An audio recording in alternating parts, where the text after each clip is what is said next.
गोपियों ने भगवान श्री कृष्ण के प्रति जयति तेधिकं जन्मना व्रज श्रयत इंदिरा शश्वदत्र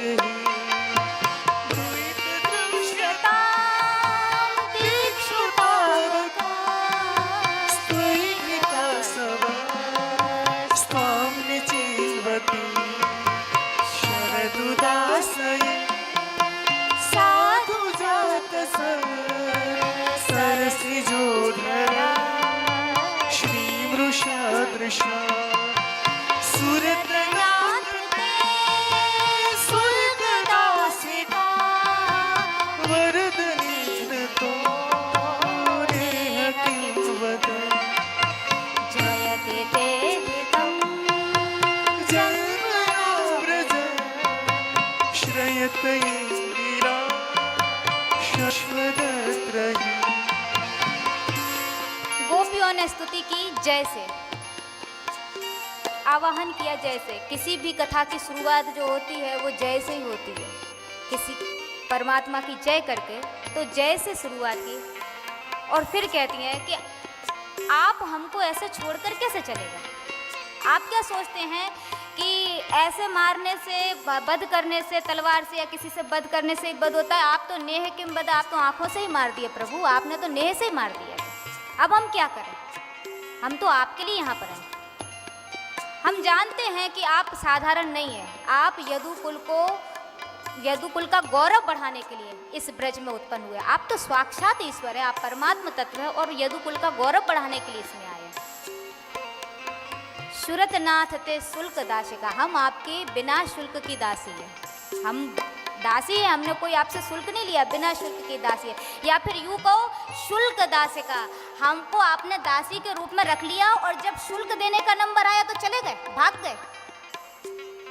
जब आप ये कह रहे हो कि हमने तो आपसे काम लिया ही नहीं, कृष्ण कहे कि हमने तो तुमसे काम ही नहीं लिया, तो हम शुल्क किसका दें।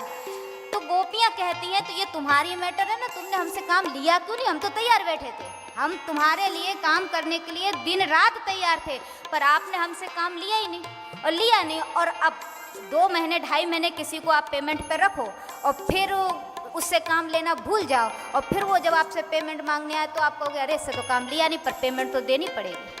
तो गोपियाँ भी यही कह रही हैं, शुल्क दासिका है भाई, शुल्क दासिका मानो तो शुल्क दासिका पे करके जाओ, और हमारा पे क्या ये आपको पता है।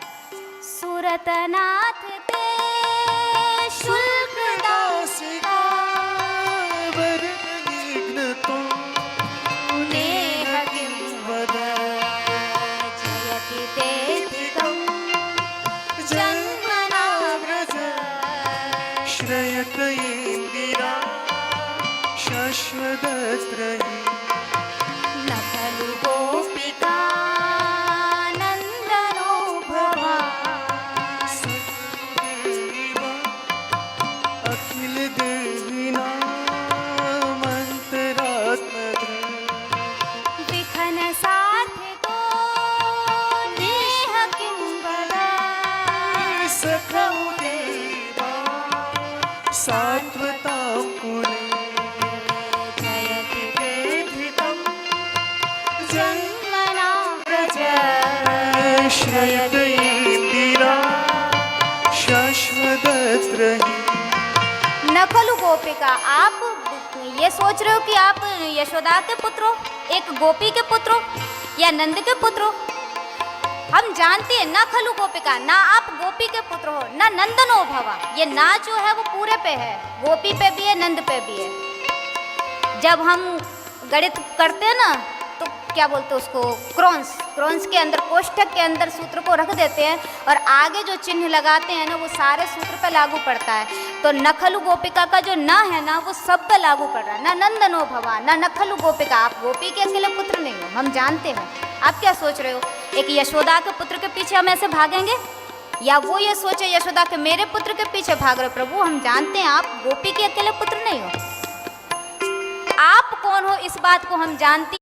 आप क्या सोच रहे हो, एक यशोदा के पुत्र के पीछे हम ऐसे भागेंगे, या वो ये सोचे यशोदा के मेरे पुत्र के पीछे भाग रहे हो। प्रभु हम जानते हैं आप गोपी के अकेले पुत्र नहीं हो, आप कौन हो इस बात को हम जानती हैं, इसलिए आपके पीछे हम आते हैं। आप कौन हो? आप तो चराचर में रमण करने वाले हो, और हम ये भी जानती हैं कि आपने हमको रमण करने के लिए बुलाया, तो अब भाव क्यों खा रहे हो? आ जाओ ना, प्रकट हो जाओ ना प्रभु, अब क्यों छुप रहे हो?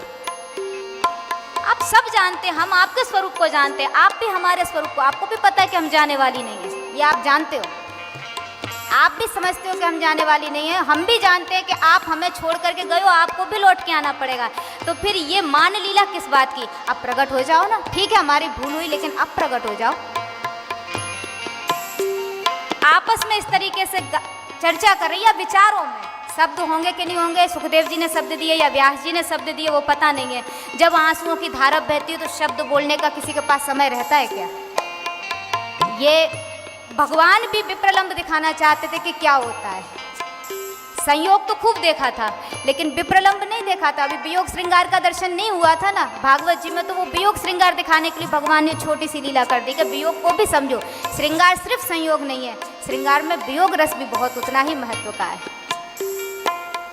आपस में बात कर रहे हैं तो उनकी चर्चा कर रहे हो, चर्चा कर रहे हैं तो कथा निकलती है, क्योंकि भगवान को कैसे बुलाया जाए, भगवान तक कैसे पहुंचा जाए, उनको याद कैसे किया जाए, तो कथा से ही याद किया जा सकता है। कथा का सुखदेव जी कहते हैं, तव कथा तव कथामृतम तप जीवनम कविभिरीडितम कल्मषापहम् श्रवणं श्रीमदाततं भुवि गृह्णन्ति ते भूरिदा जना। आपने भी सबको पता नहीं ऐसी कौन सी रिश्वत दे के रखी है कि सब कथाकार कहते हैं कि कथा से परमात्मा प्राप्त हो जाते हैं, कथा करते हैं, आपके प्रति प्रेम बढ़ाते हैं, और उससे प्रेम बढ़ जाता है तो आपसे मिलने की उत्कट इच्छा होने लगती है कि अभी मिलना ही पड़ेगा। और वो उत्कट इच्छा जब हो जाती है और जब सब कुछ छोड़ करके सर्वधर्मान परित्यज हो करके आपकी शरण में आ जाते हैं, फिर आप छुप जाते हो। ये क्या हुआ? ये तो गलत बात है ना। जब सब छोड़ करके आए, सारे बंधनों को त्याग करके आपके पास आए और आप अब छुप गए हो। अरे आपसे प्रेम किया, आपको स्वीकार किया, आपका बनना चाहा, तो अब जब आपका बन रहे हैं तो फिर अब कम से कम अब तो पर्दा हटा दो ना। अब ये बीच की दूरी है उसको मिटा दो।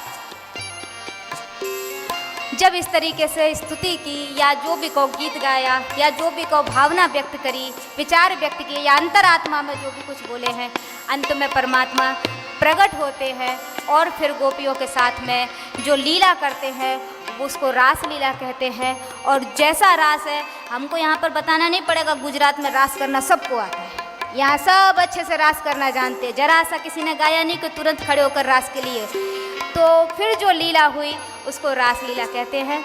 और गोपियों